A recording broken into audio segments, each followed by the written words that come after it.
प्रेम जीवन जगण्याचे अपूर्व रसायन आहे.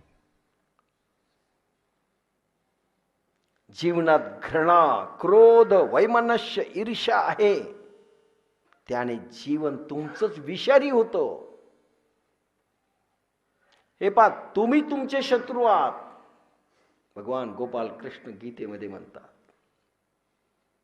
तुम्ही तुमचे शत्रू, तुम्ही तुमचे मित्र. कोणी तुमचा वैरी नाही, कोणी तुमचा दुश्मन नाही, कोणी तुम्हाला दुःख देत नाही, कोणी सुखही देत नाही.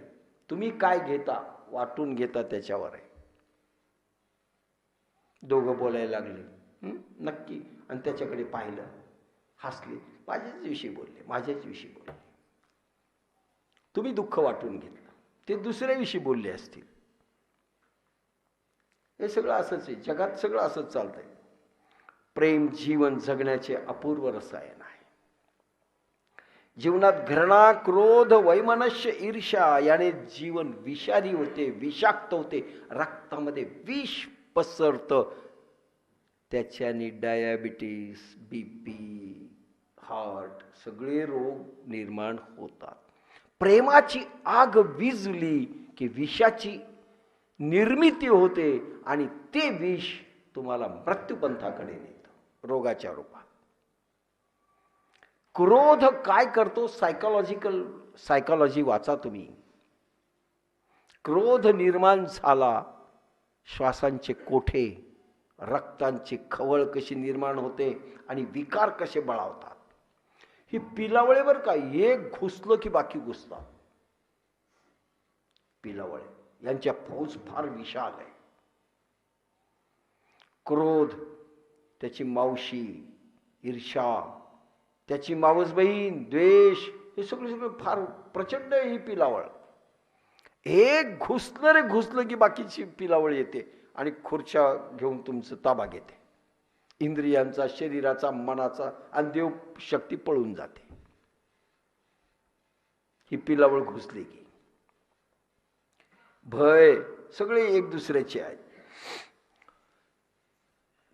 आणि म्हणून ईर्ष्या, जीवन विषारी होतं, रक्तामध्ये विष पसरतं.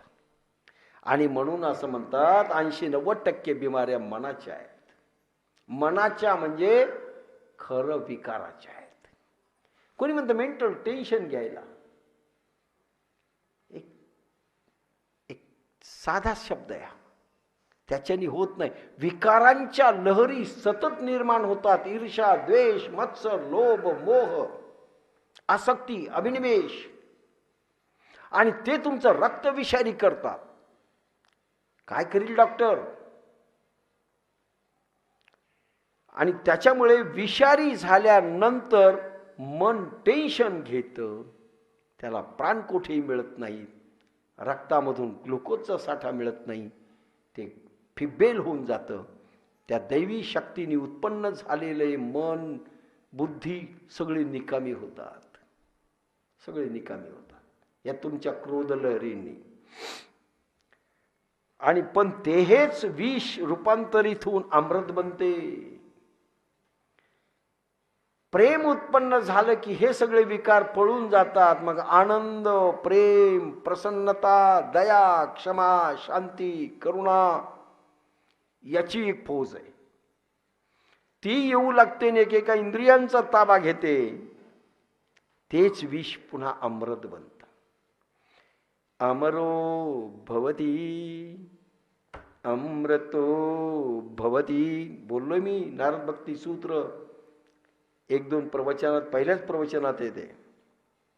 स्तब्धो भवती अमृतो भवती अमरो भवती. अमृत देव देत नाही, तुम्हाला निर्माण करायचं. देव प्रेमशक्ती देतो, पण त्याला देतो ज्यावेळेस तुम्ही त्यांनी निर्माण केलेल्या भूतमात्राशी प्रेमाने वागता. ह्या सृष्टीच्या याच्या व्यावत लोकांशी तुम्ही प्रेमाने वागता, त्यावेळेस भगवान पाहतो की प्रेम द्यायचं की नाही. ट्रायल घेतो तो, तुमची टेस्ट घेतो. काय म्हणतात आजकाल परीक्षा, कोणती? Entrance examination. फार गोड शब्द आहे. एंट्रन्स एक्झामिनेशन प्रभू तुमची पूर्ण घेतो आणि मग त्याच्यात पासिंग मार्क मिळाले की थोडंसं पुढे सरकवतो. एंट्रन्स, आणि तिथेच आपली गचंडी होते. एंट्रन्समध्येच फेल होतो आणि हजारो जन्म फेल होत चाललो एंट्रन्समध्येच. अमृत बनत नाही, आमचं विषच बनतं.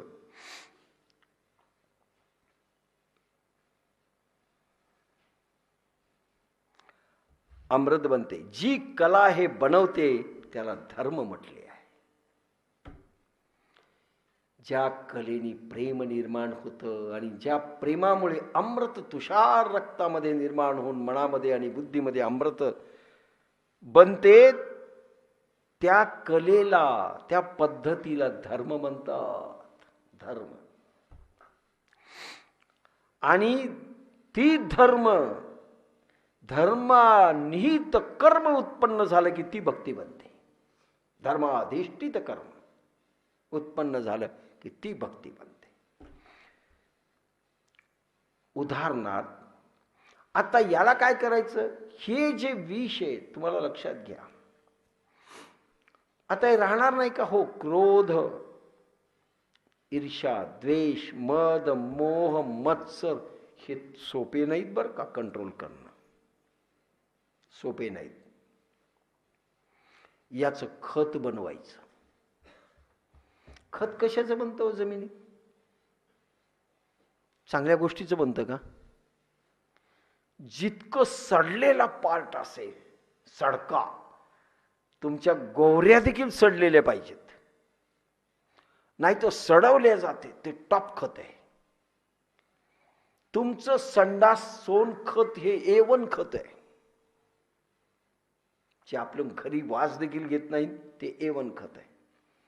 पण ते सोनखत, ते सडलेलं, ते कुडा कर्कट म्युनिसिपालिटीच्या गटारामधून दुर्गंधी येते, ते जर जमिनीत घातलं तर त्याच्यापासून कमळ उत्पन्न होतं, सुगंधी फुलं उत्पन्न होतात, सृष्टीमध्ये नवचैतन्य असं निर्माण होतं. त्याचं खत करा.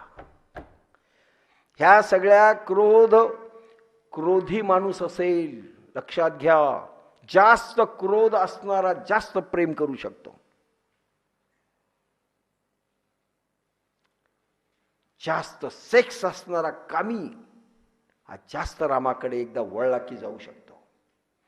विकार जास्त असतील, डाकू, बाप्पासाहेब नेहमी म्हणायचे एक डाकू व्हावं. बाप्पासाहेब म्हणायचे 100 डाकू कापायचे, ते एकत्रित करायचे, संत जन्म घेतो. 100 डाकूचा अर्क संत आहे. हजारो विकार ज्यांनी पचवले, ज्यांनी खत केला आणि त्याच्या माथ्यावर ते पाय देऊन ज्यांनी सद्गुणांची उभारणी केली. तुका म्हणे आम्ही बळी वीर गाढे, करून टाकू होळी संचिताची. होळी करू शकतो. याच्या विकारांच्या डोक्यावर ते पाय देऊन प्रेम उत्पन्न केलं पाहिजे. यांना पायातील दगड बनवलं पाहिजे.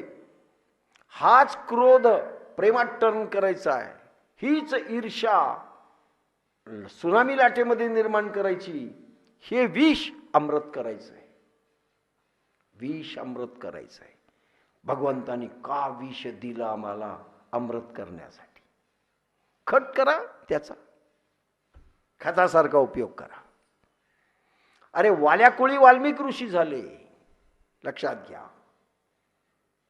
वाल्याकुळी वाल्मिक ऋषी झाले, डायरेक्ट पैदा नाही झाले वाल्मिक.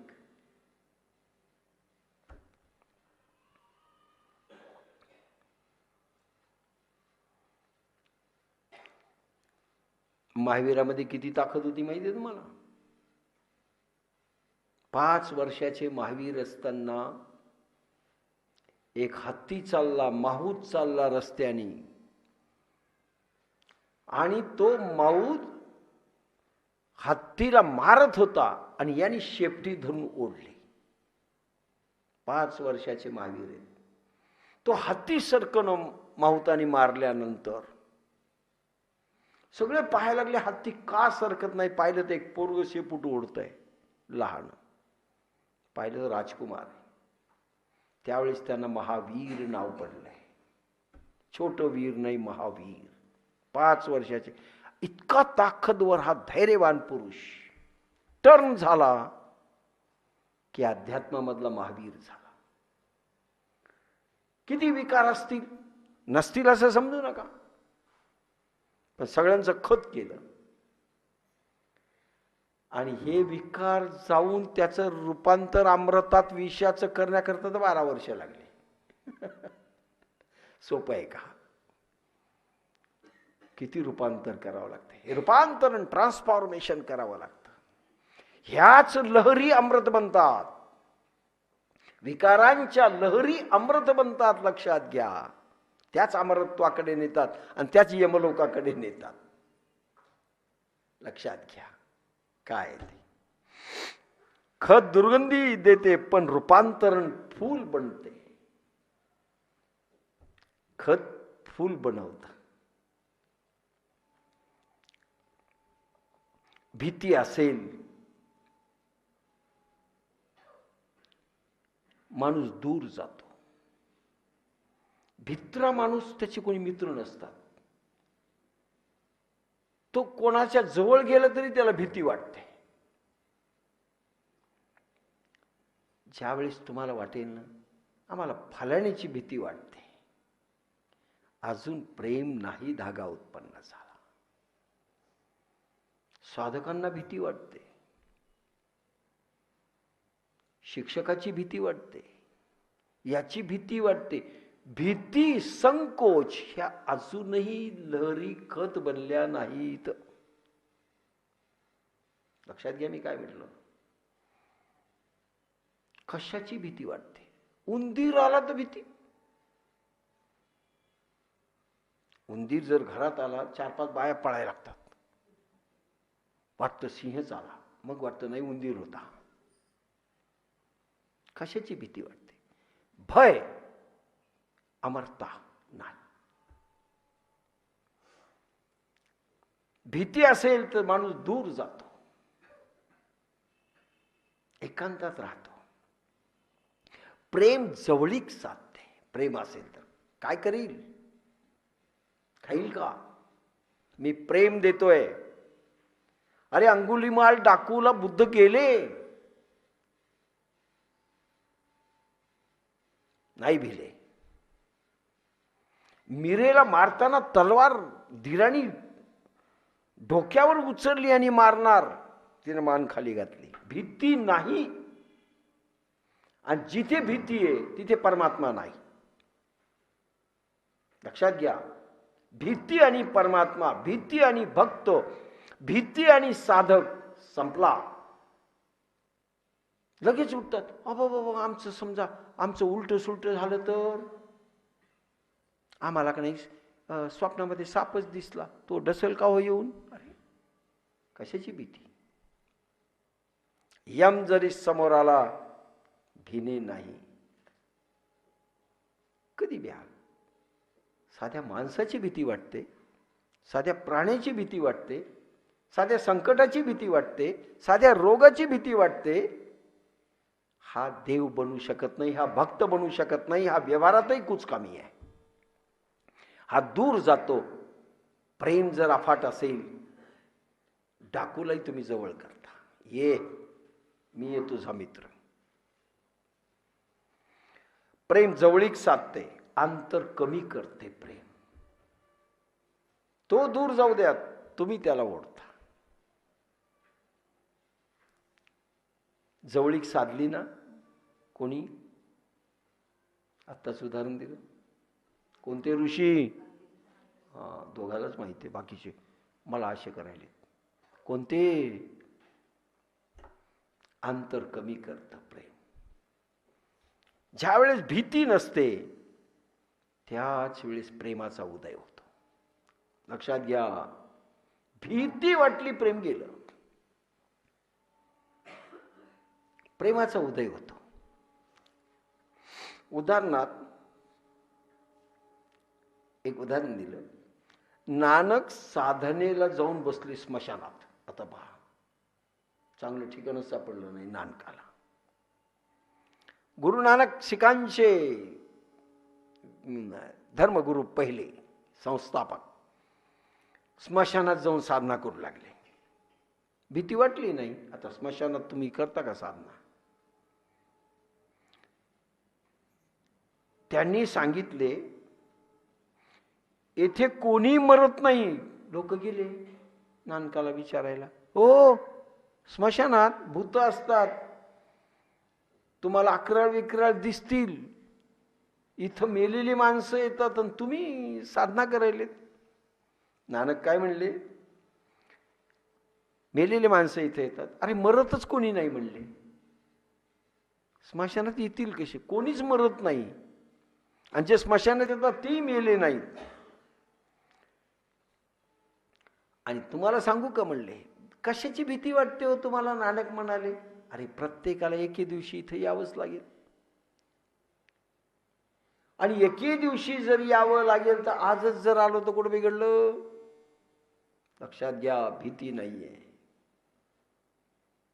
आजच समजा आलो, यावं लागेल ना, आणतील ना लोक इथं, मग आजच येतोय मी, कशाची भीती? खांद्यावर बसून येईल, मग लोक खांद्यावर बसून आणतील, त्याच्यापेक्षा आजच आलो मी असं समजा. लोकांच्या खांद्यावर बसायचं, मग त्यांनी असं आणायचं, त्याच्यापेक्षा आलोय ना आता. आणि जो कोणी असेल त्याला मारायचं तर मार म्हणावं. लोकांच्या खांद्यावर बसून येण्यापेक्षा आता आलो. भीती असेल, भगवंताशी संबंध जोडल्या जाणार नाही. भगवंत भीती दाखवील.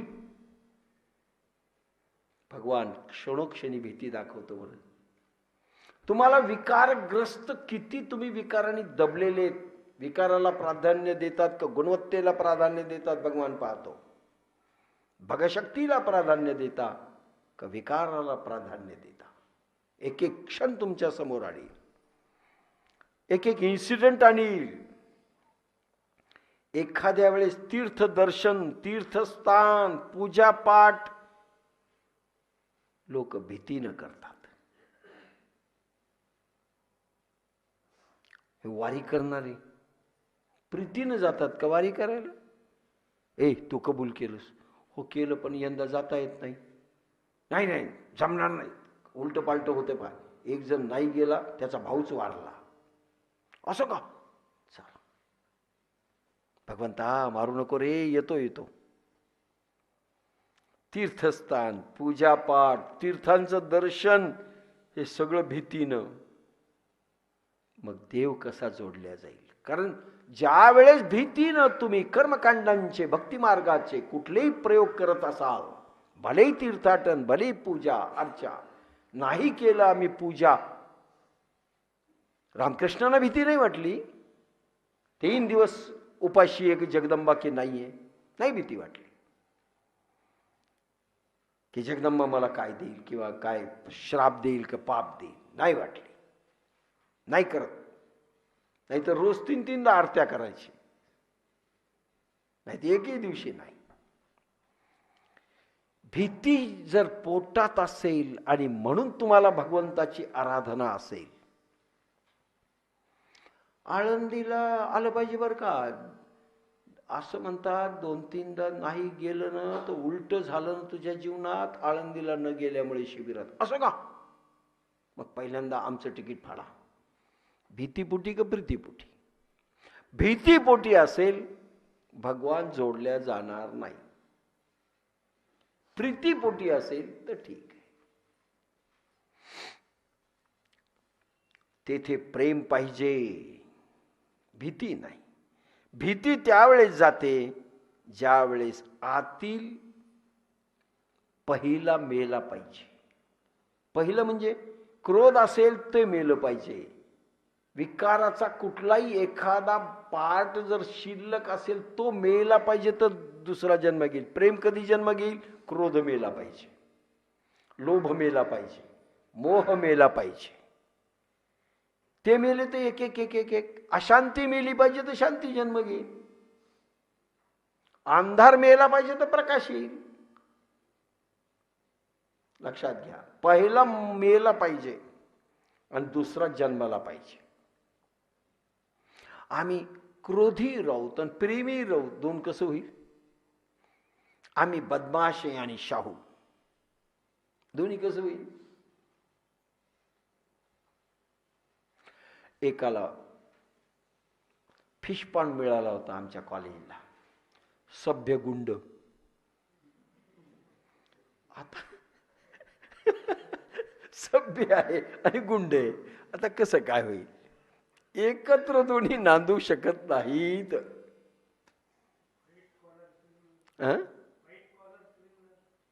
व्हाईट कॉलर, हा, व्हाईट कॉलर क्रिमिनल. दुसरा जन्माला पाहिजे, एक तर गुंड नाही तर सभ्य. बाकी सभ्य गुंड नाही होऊ शकत. जसे नानकाचे झाले,